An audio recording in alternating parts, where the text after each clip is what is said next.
ज्ञान खंड में ज्ञान प्रचंड, तिथे नाद विनोद कोड आनंद। सरम खंड की बाणी रूप, तिथे घाड़ते घड़िए बहुत अनूप। ताकियां गला कथया ना जाहे, जेको कहे पिछे पछुताए। तिथे घड़िए सुरत मत मन बुध, तिथे घड़िए सुरां सिधां की सुध। अध्यात्मक मंडल दे जो 5 पड़ाव ने, प्रथम धर्म खंड, दूजा ज्ञान खंड, तीजा सर्म खंड, चौथा कर्म खंड और 5वां सच खंड।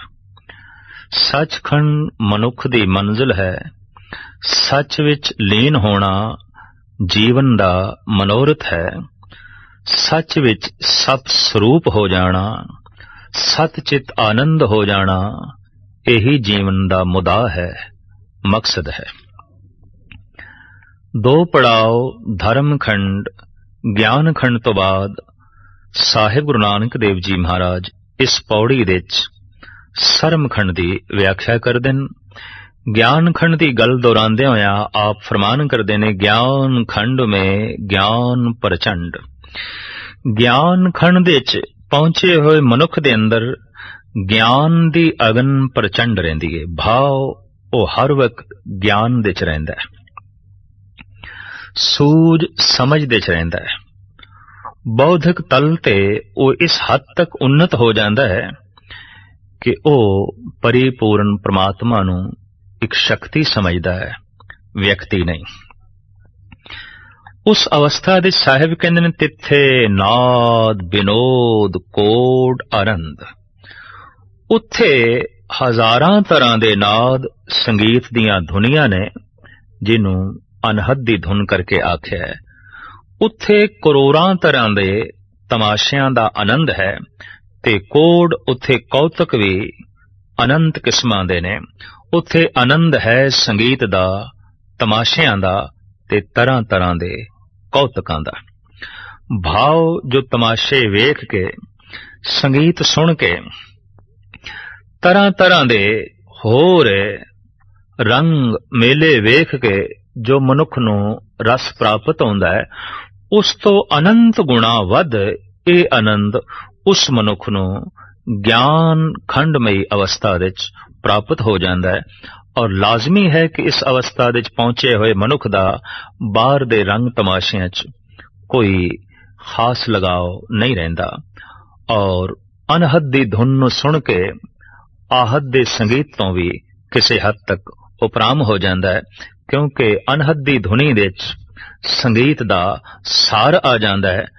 और विनोद ते कौतक जो ज्ञान खंडमई अवस्था विच बनदे ने, उहदे च भी तमाम रंग तमाशियां दा सार आ जाता है, तत आ जाता है। इस तरह का जिहड़ा मनुख है किसी हद तक संसारिक तल तो उपराम होवेगा, क्योंकि संसार दे च जो कुछ है उस तो वध उसने अपने अंतर आच में उसकी झलक वेख लई है, उसका रस मान लिया। ज्ञान खंड तो अगली अवस्था है सरम खंड। सरम शब्द है संस्कृत दा, और इहदे अर्थ ने मेहनत, मुशक्कत, करड़ी घालना।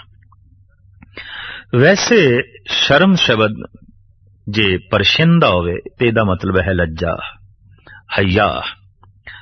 अगों जो कर्म खंड आ रहा है, तो कर्म खंड दा अगर उर्दू रूप लईए, पर्शियन रूप लईए, तो कर्म दा मतलब है बख्शिश, रहमत। लेकिन संस्कृत विच कर्म दा मतलब है कम, धंधा। तो सरम खंड मेहनत दा खंड। धर्म खंड विच सिर्फ शरीरक तल दी मेहनत सी, खाण पीण दा संजम, पहनण दा संजम, उठण बैठण दा संजम, गरज के ਜੀਵਨ ਦੀ ਬੈਰੂਨੀ ਕਿਰਿਆ ਨੂੰ ਸੀਮਤ ਦਾਇਰੇ 'ਚ ਰੱਖਣਾ, ਮਨੁੱਖਤਾ ਦੇ ਦਾਇਰੇ 'ਚ ਰੱਖਣਾ ਇੱਕ ਬਾਰ ਦੀ ਸਾਧਨਾ ਸੀ, ਪਰ ਇਹ ਇਤਨੀ ਕਰੜੀ ਨਹੀਂ ਸੀ। ਸਰਮਖੰਡ ਦੇ 'ਚ ਜਿਹੜੀ ਸਾਧਨਾ ਹੈ ਉਹ ਹੈ ਮਨ ਨੂੰ ਘੜਨ ਦੀ, ਬੁੱਧ ਨੂੰ ਘੜਨ ਦੀ, ਚਿੱਤ ਨੂੰ ਘੜਨ ਦੀ। ਇਸ ਵਾਸਤੇ ਇਸ ਨੂੰ ਗੁਰੂ ਨਾਨਕ ਦੇਵ ਜੀ ਮਹਾਰਾਜ ਨੇ ਮਿਹਨਤ ਦਾ ਖੰਡ ਆਖਿਆ ਹੈ, ਮੁਸ਼ੱਕਤ ਦਾ ਖੰਡ ਆਖਿਆ ਹੈ। ਔਰ ਇਹ ਇਤਨੀ ਕਰੜੀ ਘਾਲਣਾ ਹੈ ਕਿ ਜਗਤ ਦੀ ਕੋਈ ਘਾਲਣਾ ਇਸ ਦੀ ਤੁਲਨਾ ਤੇ ਨਹੀਂ ਰੱਖੀ ਜਾ ਸਕਦੀ। ਮਹਾਰਾਜ ਆਪ ਵੀ ਸ਼ਲੋਕ ਦੇ ਵਿੱਚ ਇਸ ਨੂੰ ਮੁਸ਼ੱਕਤ ਹੀ ਕਹਿੰਦੇ ਨੇ। ਜਿਨੀ ਨਾਮ ਧਿਆਇਆ ਗਏ ਮੁਸ਼ੱਕਤ ਘਾਲ, ਨਾਨਕ ਤੇ ਮੁਖ ਉਜਲੇ ਕੀਤੀ ਛੁੱਟੀ ਨਾਲ। ਤੋ ਸਰਮਖੰਡ ਕੀ ਬਾਣੀ ਰੂਪ, ਸਰਮਖੰਡ ਦੀ ਜਿਹੜੀ ਬਣਤਰ ਹੈ ਅਤਿਅੰਤ ਅਨੂਪਮ ਹੈ, ਸੁੰਦਰ ਹੈ, ਮਹਾਨ ਹੈ। किस ढंग दी सुंदर है और कैसी सुंदर है? तो आप कहते हैं तिथे घाड़ ते घड़िए बहुत अनूप।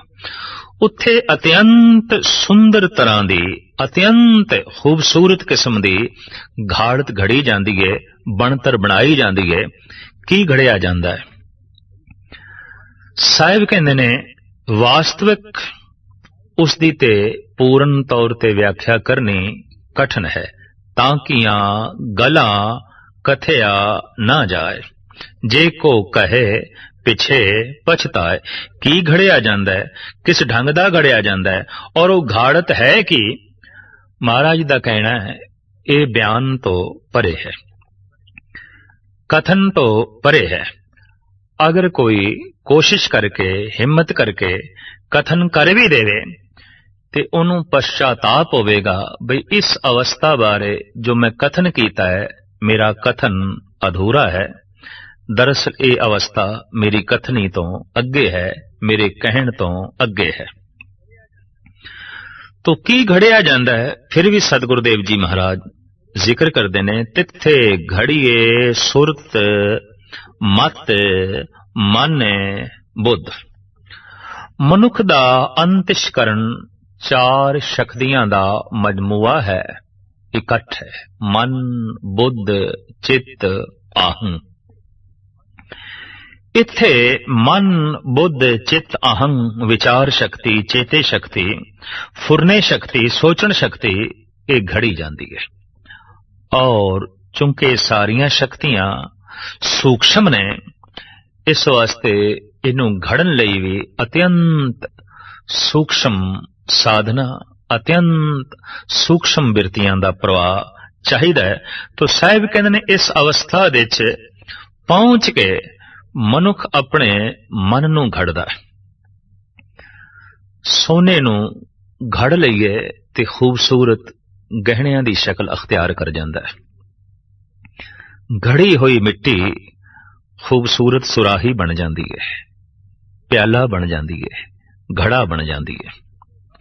घड़िया होया लोहा कारामद मशीनरी बन जाता है, और घड़ी हुई लकड़ खूबसूरत फर्नीचर की शक्ल अख्तियार करके काबले इस्तेमाल बनती है।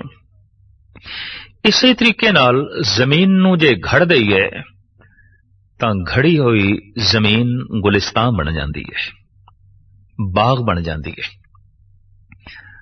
पर जमीन घड़ना, लकड़ घड़ना, लोहा घड़ना, सोना चांदी घड़ना इस नालों भी बिखम है अपना जीवन घड़ना, अपने आप नू घड़ना।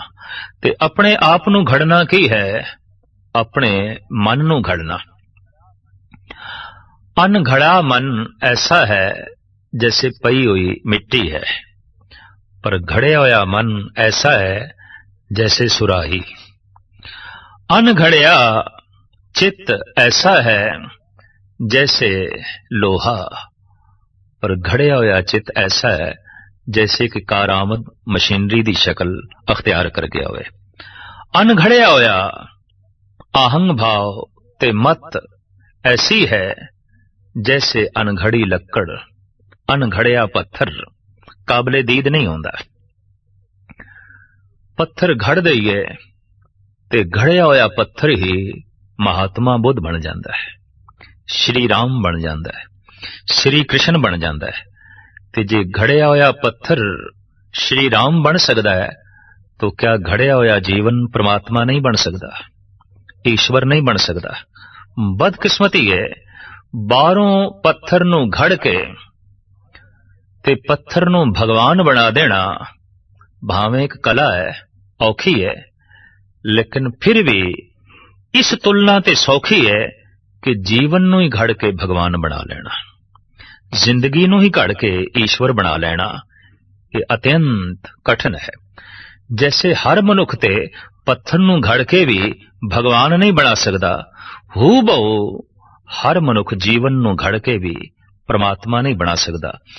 असी जिन्हां नूं कहने आ ये ते रब वर्गे ने, ये ते परमात्मा वर्गे ने, महज इस वास्ते कहने आ घड़े हुए ने, जिंदगी घड़ी गई। ते जिन्हां नूं असी कहने आ ये ते दैंत ने, ये ते पशु ने, तो समझ लो अनघड़े ने। अनघड़ा पत्थर काबले दीद भी नहीं और काबले इस्तेमाल भी नहीं। जद पत्थर नूं घड़ लईए तो सीढ़ी च कम आ जांदा है और सीढ़ी उपर कोठे दे चढ़न दे कम आउंदी है, पर अनघड़िया पत्थर सीढ़ी च नहीं लग सकदा। अनघड़िया पत्थर रस्ते विच बाधा ते खड़ी कर सकदा है, अनघड़िया पत्थर साधक नहीं बन सकदा। अनघड़ी जिंदगी कई जिंदगियां लई बाधक बनेगी, तबाही दा बायस बनेगी, पर घड़ी हुई जिंदगी कई जिंदगियां नूं सवारेगी और उपर चढ़न दा साधन बनेगी। जैसे घड़िया होया पत्थर सीढ़ी बन के कईयां नूं उपर चाड़न दा साधन बनदा है, घड़ी हुई जिंदगी कईयां नूं अगां लै जाण दा साधन बनदी है, उपराला बनदी है। तो सब तो ये बिखम कम है अपने मन नूं घड़ना। घड़े हुए मन की यह पहचान है कि उस दे गलत फुरनियां दा प्रवाह कतई नहीं चलेगा, और अनघड़े मन की यह पहचान है कि उहदे च चंगे फुरनियां दे नाल नाल माड़े फुरने भी चलणगे। अनघड़े मन का मतलब है दुबदा दे जी रहा है, नेकियां भी हैगियां ने, बदियां भी हैगियां ने, परोपकार की भावना भी है, पर दुराचार का रस भी है, दया भावना भी है, पर कठोरता भी है, कुर्बान होने का जज्बा भी है, पर कुर्बानी लैन का जज्बा भी उस दे अंदर मौजूद है।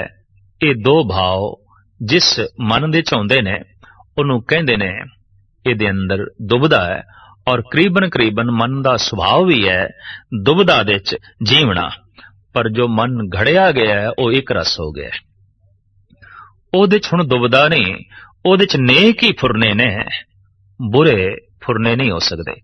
ते परमात्मा की तलाश इसे ही मन दे चों करनी है। ईरान दा प्रसिद्ध संत जनाब हाफिज दा कहना है, ऐ खुदा जू या खुदा गुम करदा ऐद, गुम दरी उमवाज कुलजम करदा ऐद। ऐ खुदा नू लभण वालिओ, उसनू ते तुसी मन दियां छल्लां दे ची डोब के रख दिता है।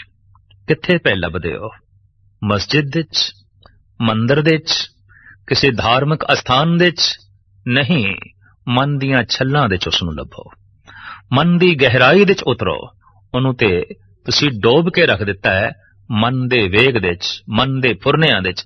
ऐ खुदा जू या खुदा गुम करदा ऐद, गुम दरी अबवाज कुलजम करदा ऐ।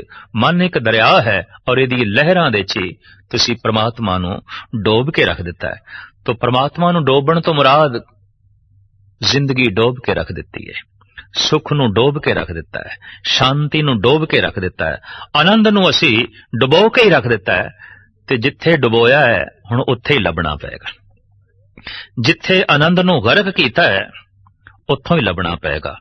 इस वास्ते धर्म परमात्मा दा रस अपने मन दे चों ही लभना हुंदा है। तदी ते सतगुरु कहंदे ने, इस मन को कोई खोजो भाई, मन खोजत नाम नौ निद पाई। मन नू खोजदियां नौ निद नाम दी प्राप्ति हो जाती है। तो घड़े हुए मन की यह पहचान कि उस दे च गलत फुरनियां दा वेग कतई नहीं चलेगा। जितने फुरने चलणगे, नेक चलणगे, चंगे चलणगे। सुरत घड़ी गई, विचार शक्ति घड़ी गई। भाव ये विचारेगा, हुण सही विचार करेगा। और इतनी गल स्पष्ट है कि मनुख है भी एक विचार। कई दफा बंदा शरीर की चोट ते बर्दाश्त कर लेंदा है, पर अपने विचारां दी चोट नहीं बर्दाश्त करदा। बई इसने मेरे विचार नूं सट मारी, इसने मेरे ख्याल नूं खंडन कीता, इसने मेरे विचारां दा खंडन कीता। तो किसी दे विचारां दा खंडन करिए, जरब पहुंचा के, ये नाकाबले बर्दाश्त हो जाता है। इस तो भी एक गल स्पष्ट हो जाती है कि बंदा है भी विचार।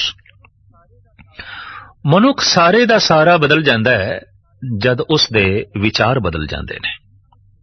और सारी जिंदगी विचारां ते खड़ी है। दूर क्यों जाइए, हिंदू होना एक विचार है, मुस्लिम होना एक विचार है, ईसाई होना एक विचार है, जैन बौद्ध होना एक विचार है, सिख होना एक विचार है। सतगुरु आप कह रहे ने, सिखी सिखया गुर विचार। सिखी की है गुरु दी विचार दे मुताबिक जीवना। अज एक कहंदा है कि मैं अपना मजहब बदल लिया। हिंदू सी मुस्लिम हो गया है, मुस्लिम सी ईसाई हो गया है, ईसाई सी हिंदू हो गया है। तो की बदल गया? कोई हाथ पैर बदल गए ने, मुंह मत्था बदल गया? कुछ भी नहीं बदलिया, सिर्फ विचार बदल गए ने। हिंदू होना एक विचार है, मुस्लिम होना एक विचार है, ईसाई होना एक विचार है, सिख होना एक विचार है, और इंज कह दइए शैतान होना एक विचार है, भगवान होना एक विचार है, दैत होना एक विचार है, देवता होना एक विचार है।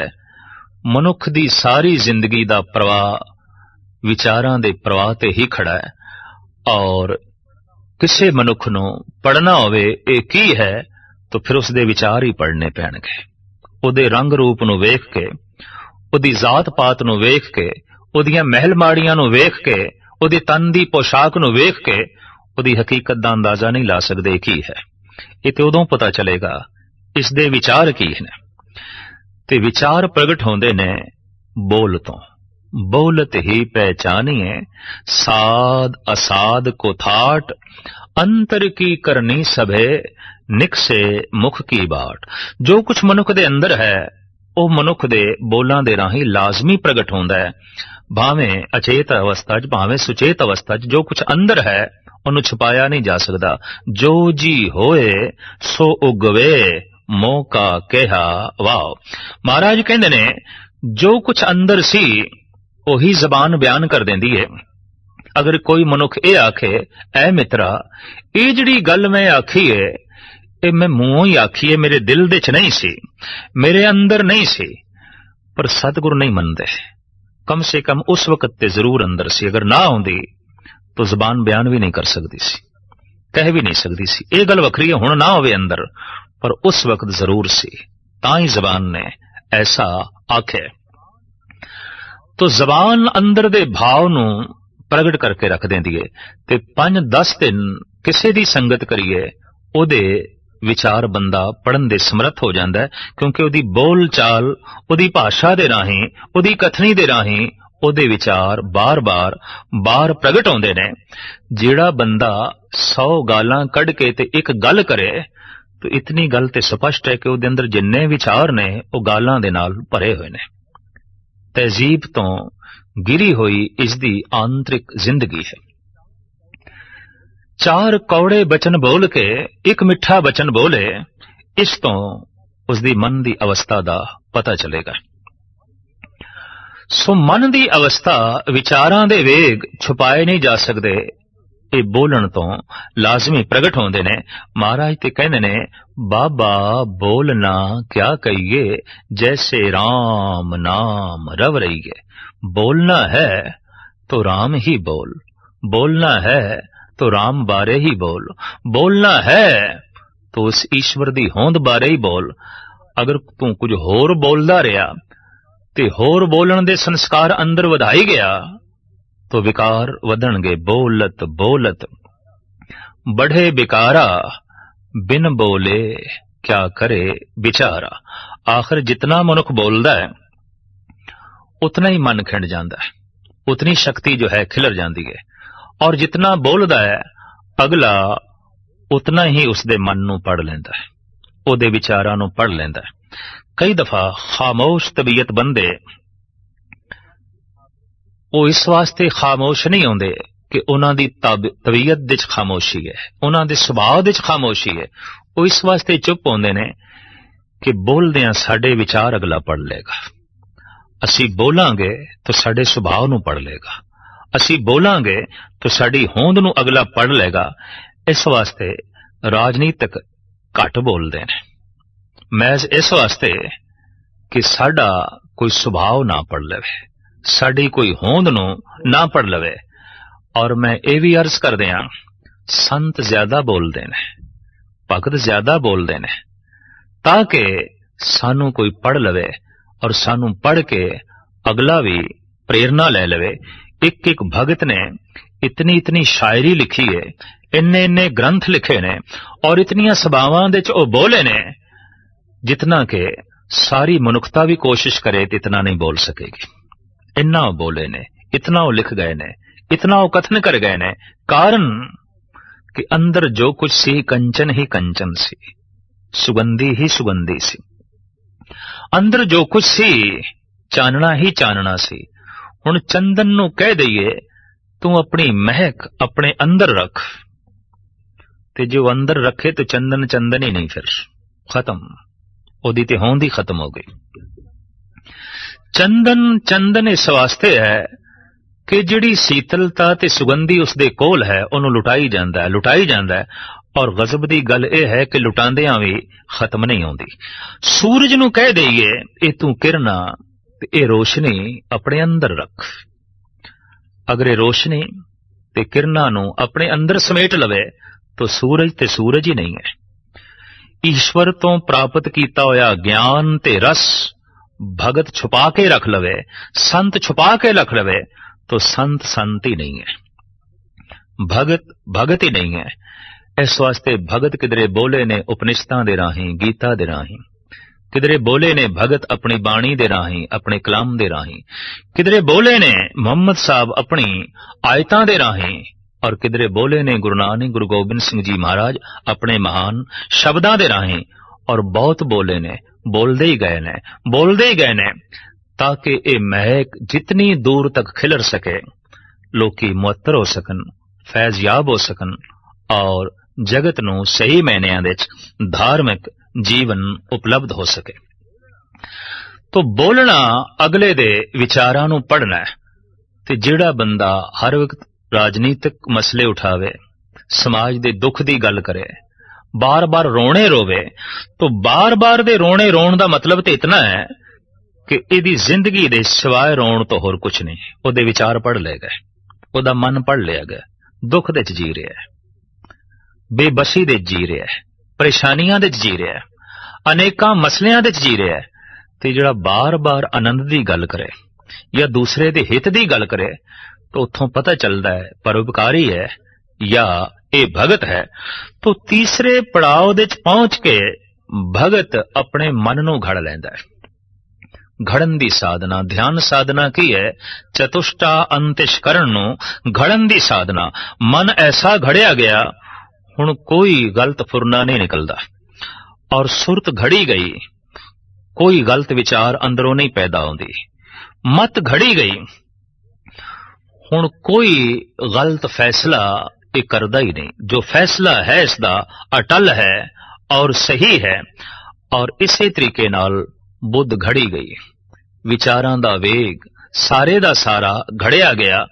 और ये बनतर साहिब कहंदे ने अत्यंत सुंदर है। खूबसूरत ओ नहीं जेदे मुंह मस्तक दे नक्शो निगार सोने घड़े होए होवन। दरअसल खूबसूरत ओ है जिसदा मन घड़िया होया। हजार आराइशें सदके हैं उसकी सादाबाजी पर, नहीं मोहताज जेवर, इल्म अकल ने जिसको सवारा है। ਜਿਸ ਨੂੰ ਪ੍ਰਮਾਤਮਾ ਨੇ ਇਸ ਢੰਗ ਦੀਆਂ ਖੂਬੀਆਂ ਦਿੱਤੀਆਂ ਨੇ, ਇਸ ਢੰਗ ਦਾ ਸ਼ਿੰਗਾਰ ਜਿਸ ਨੇ ਆਪਣੇ ਮਨ ਨੂੰ ਪਹਿਨਾ ਲਿਆ, ਉਹਨੂੰ ਬਾਹਰੋਂ ਕਿਸੇ ਆਰਾਇਸ਼ ਦੀ ਲੋੜ ਨਹੀਂ, ਕਿਸੇ ਸਾਜ਼ੋ ਸਮਾਨ ਦੀ ਲੋੜ ਨਹੀਂ, ਕਿਸੇ ਸ਼ਿੰਗਾਰ ਦੀ ਲੋੜ ਨਹੀਂ। ਤਾਂ ਸਾਹਿਬ ਕਹਿੰਦੇ ਨੇ ਤਿੱਥੇ ਘੜੀਏ ਸੁਰਤ ਮਤ ਮਨ ਬੁੱਧ।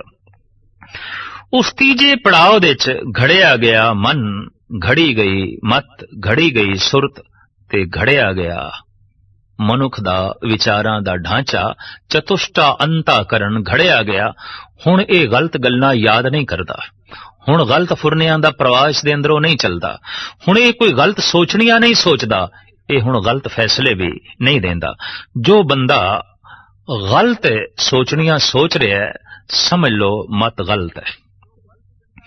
ਜੋ ਗਲਤ ਗੱਲਾਂ ਨੂੰ ਯਾਦ ਕਰ ਰਿਹਾ ਹੈ, ਸਮਝ ਲਓ ਚਿੱਤ ਘੜਿਆ ਹੋਇਆ ਨਹੀਂ ਹੈ। ਤੇ ਜਿਸ ਦੇ ਅੰਦਰ ਫੁਰਨਿਆਂ ਦਾ ਵੇਗ ਬੜਾ ਹੀ ਗਲਤ ਚੱਲ ਰਿਹਾ ਹੈ, ਸਮਝ ਲਓ ਮਨ ਘੜਿਆ ਹੋਇਆ ਨਹੀਂ ਹੈ। ਦੁਨੀਆ ਇਤਨੀ ਬਦਸੂਰਤ ਕਿਉਂ ਹੋ ਗਈ ਹੈ ਔਰ ਇਹਨੂੰ ਕਲਯੁਗ ਕਿਉਂ ਆਖਣਾ ਪਿਆ? ਦਰਅਸਲ ਇਤਨੀ ਅਣਘੜੀ ਜ਼ਿੰਦਗੀ ਹੈ, ਇਤਨਾ ਅਣਘੜਿਆ ਹੋਇਆ ਮਤ ਹੈ, ਮਨ ਹੈ, ਬੁੱਧ ਹੈ ਕਿ ਕੁਦਰਤੀ ਹੈ ਦੁਨੀਆ ਨੇ ਤੇ ਦੋਜ਼ਖ ਬਣਨਾ ਹੀ ਸੀ। ਅਣਘੜੇ ਪੱਥਰਾਂ ਦਾ ਢੇਰ ਹੋਵੇ ਤੇ ਉੱਥੋਂ ਕੋਈ ਲੰਘਣਾ ਚਾਹੇ ਤੇ ਰਸਤਾ ਥੋੜੀ ਮਿਲੇਗਾ। ਆਖਰ ਉਹ ਪੱਥਰਾਂ 'ਚ ਟਕਰਾ ਕੇ ਔਖਾ ਹੀ ਹੋਵੇਗਾ। ਔਰ ਪੱਥਰ ਜਦ ਟਕਰਾਉਂਦੇ ਨੇ ਤਾਂ ਅਗਨੀ ਪੈਦਾ ਹੁੰਦੀ ਹੈ। ਦੋ ਬੰਦਿਆਂ ਦਾ ਟਕਰਾਓ ਕਿਸੇ ਫਿਤਨੇ ਫਸਾਦ ਨੂੰ ਜਨਮ ਦਿੰਦਾ ਹੈ ਔਰ ਇਹ ਟਕਰਾਓ ਵੀ ਦੱਸਦਾ ਹੈ ਕਿ ਅਣਘੜੇ ਨੇ, ਘੜੇ ਹੋਏ ਨਹੀਂ ਨੇ। ਦੁਨੀਆ ਇਸ ਲਈ ਕਰੂਪ ਹੋ ਗਈ ਹੈ। ਤੀਸਰੇ ਪੜਾਅ ਦੇ ਚ ਪਹੁੰਚ ਕੇ ਮਨੁੱਖ ਆਪਣੇ ਮਨ ਨੂੰ ਘੜ ਲੈਂਦਾ ਹੈ, ਮਤ ਨੂੰ ਘੜ ਲੈਂਦਾ ਹੈ, ਸੁਰਤ ਨੂੰ ਘੜ ਲੈਂਦਾ ਹੈ, ਬੁੱਧ ਨੂੰ ਘੜ ਲੈਂਦਾ ਹੈ। ਭਾਵ ਉਸਦੀ ਚੇਤੇ ਸ਼ਕਤੀ ਪਵਿੱਤਰ ਹੋ ਜਾਂਦੀ ਹੈ, ਚੰਗੀਆਂ ਗੱਲਾਂ ਯਾਦ ਕਰਦਾ ਹੈ, ਉਹਦਾ ਮਨ ਪਵਿੱਤਰ ਹੋ ਜਾਂਦਾ ਹੈ, ਚੰਗੇ ਫੁਰਨਿਆਂ ਦਾ ਪ੍ਰਵਾਹ ਅੰਦਰ ਜਾਰੀ ਹੈ। ਉਹਦੀ ਮਤ ਘੜੀ ਗਈ, ਉਹਦੀ ਸੋਚਣੀ ਬੜੀ ਜੋ ਹੈ ਚੰਗੀ ਹੋ ਜਾਂਦੀ ਹੈ ਔਰ ਬੁੱਧ ਘੜੀ ਗਈ, ਉਹਦੀ ਚੇਤੇ ਸ਼ਕਤੀ ਬੜੀ ਚੰਗੀ ਹੋ ਜਾਂਦੀ ਹੈ, ਨਿਰਮਲ ਹੋ ਜਾਂਦੀ ਹੈ, ਸਵੱਛ ਹੋ ਜਾਂਦੀ ਹੈ, ਪਵਿੱਤਰ ਹੋ ਜਾਂਦੀ ਹੈ। ਸਾਹਿਬ ਕਹਿੰਦੇ ਨੇ ਤਿੱਥੇ ਘੜੀਏ ਸੁਰਾਂ ਸਿਧਾਂ ਕੀ ਸੁਧ। ਇਸ ਪੜਾਅ ਵਿੱਚ ਪਹੁੰਚੇ ਹੋਏ ਮਨੁੱਖ ਦੀ ਮਤ ਇਸ ਤਰ੍ਹਾਂ ਘੜੀ ਜਾਂਦੀ ਹੈ ਜਿਸ ਤਰ੍ਹਾਂ ਸਿੱਧਾਂ ਦੀ ਮਤ ਹੈ, ਦੇਵਤਿਆਂ ਦੀ ਮਤ ਹੈ। ਸੁਰਾਂ ਸਿਧਾਂ ਕੀ ਸੁਧ। ਜੋ ਸੁਧ ਦੇਵਤਿਆਂ ਕੋਲ ਹੈ, ਜੋ ਸੁਧ ਸਿੱਧਾਂ ਕੋਲ ਹੈ, ਇਹ ਸੁਧ ਔਰ ਇਹ ਸਿੱਧੀ ਉਸ ਪੁਰਸ਼ ਕੋਲ ਆ ਜਾਂਦੀ ਹੈ ਜਿਸ ਨੇ ਆਪਣਾ ਮਨ ਘੜ ਲਿਆ, ਬੁੱਧ ਘੜ ਲਿਆ, ਚਿੱਤ ਘੜ ਲਿਆ ਤੇ ਅਹੰਗ ਭਾਵ ਘੜਿਆ ਗਿਆ। ਇਸ ਤਰ੍ਹਾਂ ਦੇ ਬੰਦੇ ਨੂੰ ਹੀ ਕਹਿੰਦੇ ਨੇ ਇਹ ਸਿੱਧ ਪੁਰਸ਼ ਹੈ ਔਰ ਇਸ ਤਰ੍ਹਾਂ ਦੇ ਮਨੁੱਖ ਨੂੰ ਹੀ ਕਹਿੰਦੇ ਨੇ ਇਹ ਸੁਰ ਹੈ, ਦੇਵਤਾ ਹੋ ਗਿਆ, ਮਹਾਨ ਹੋ ਗਿਆ। ਲਿਹਾਜ਼ਾ ਸਾਹਿਬ ਕਹਿੰਦੇ ਨੇ ਇਹ ਬਣਤਰ ਅਤਿਅੰਤ ਸੁੰਦਰ ਹੈ ਤੇ ਦੁਨੀਆ ਦੀ तमाम ਸੁੰਦਰਤਾ ਇਸ ਤਰ੍ਹਾਂ ਦੇ ਮਨੁੱਖ ਦੇ ਉੱਤੋਂ ਕੁਰਬਾਨ ਕੀਤੀ ਜਾ ਸਕਦੀ ਹੈ। ਜਦ ਕੋਈ ਆਪਣਾ ਮਨ ਘੜਦਾ ਹੈ ਵਾਕਈ ਸੁੰਦਰ ਹੋ ਜਾਂਦਾ ਹੈ। ਇਹੀ ਕਾਰਨ ਹੈ ਕਿ ਇਸ ਤਰ੍ਹਾਂ ਦੇ ਪੁਰਸ਼ਾਂ ਨੇ ਪਰਮਾਤਮਾ ਨੂੰ ਵੀ ਕਿਹਾ ਬਹੁਤ ਸੁੰਦਰ ਹੈ, ਬਹੁਤ ਸੁੰਦਰ ਹੈ। ਸਤਿਅਮ ਸ਼ਿਵਮ ਸੁੰਦਰਮ ਜਾਂ ਸਤ ਸੁਹਾਣ ਸਦਾ ਮਨ ਚਾਓ, ਤੂੰ ਬਹੁਤ ਸੁੰਦਰ ਹੈ, ਬਹੁਤ ਸੁੰਦਰ ਹੈ। ਤਾਂ ਸਾਹਿਬ ਕਹਿੰਦੇ ਨੇ ਇਹ ਬਣਤਰ अत्यंत खूबसूरत है। सरम खंड की बाणी रूप तिथे घाड़त घड़िए बहुत अनूप, अत्यंत अनूपम और बहुत खूबसूरत ये घाड़त तीसरी अवस्था दे भाव सरम खंड दे घड़ी जाती है।